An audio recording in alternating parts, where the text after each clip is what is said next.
6h54, Mathieu Noël. L'heure pour l'équipe de Debout les copains de céder le micro à Pierre de Villeneuve pour la matinale d'Europe 1 a sonné. Mais de même que la garde ne se rend pas sans combattre, nous ne nous rendons jamais sans un petit débrief. Un débrief que j'ouvrirai ce matin sur ces mots chocs. Mais que reste-t-il à The Voice ? En effet, n'en déplaise à Nikos, force est de reconnaître que ce n'est plus dans le célèbre télécrochet de TF1 qu'explosent les voix de demain. Désormais, c'est ici, à Europe 1, que ça se passe. Et je ne fais pas ici référence à sa reprise, pourtant bouleversante, de Christophe hier hors antenne. Je lui dirai les mots bleus, les lettres qu'on dit avec les yeux. On connaît pas la suite, mais c'est beau. Si j'étais vraiment perfide, je dirais on ne connaît pas la suite, mais on ne connaît pas le début non plus, puisque c'est pas les lettres, mais les mots qu'on dit avec les yeux. Mais passons. Alors certes, Nikos imite merveilleusement Christophe. Et je l'imite pendant l'accouplement. Oui, non, mais ça ne nous regarde pas. Non, ça ne pas. Non, ça, non, merci.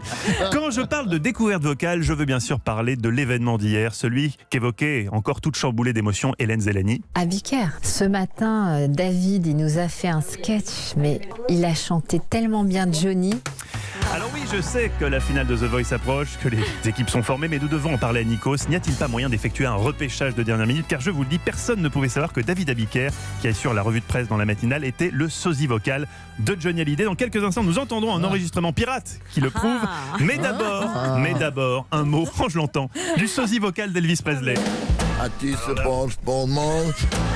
Oui, Pocho. Laurent Cabrol, un présentateur météo pour lequel Nikos aurait pu choisir mardi de nombreux adjectifs. Sympathique, chaleureux, vivant, enjoué, mais précis. C'était peut-être pas le meilleur adjectif, ce jour-là en tout cas. Lui, il change pas. Il est toujours là, d'une régularité, d'une précision, Laurent Cabrol.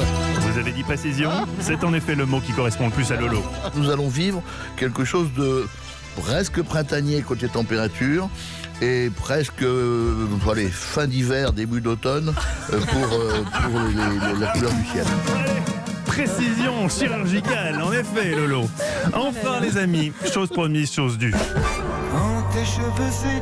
David Abiker, que je t'aime. C'est un peu ce que toute la rédaction d'Europe 1 s'est dit hier quand aux alentours de 4h35, pour détendre l'atmosphère, David a laissé un instant la lecture des pages saumon du Figaro pour offrir à Johnny le plus beau des hommages, l'ultime hommage. J'ai dégainé mon dictaphone un peu tard, je m'en excuse, sur la fin de son solo, mais juste à temps pour immortaliser la voix et l'euphorie qui s'est alors emparée de la rédaction.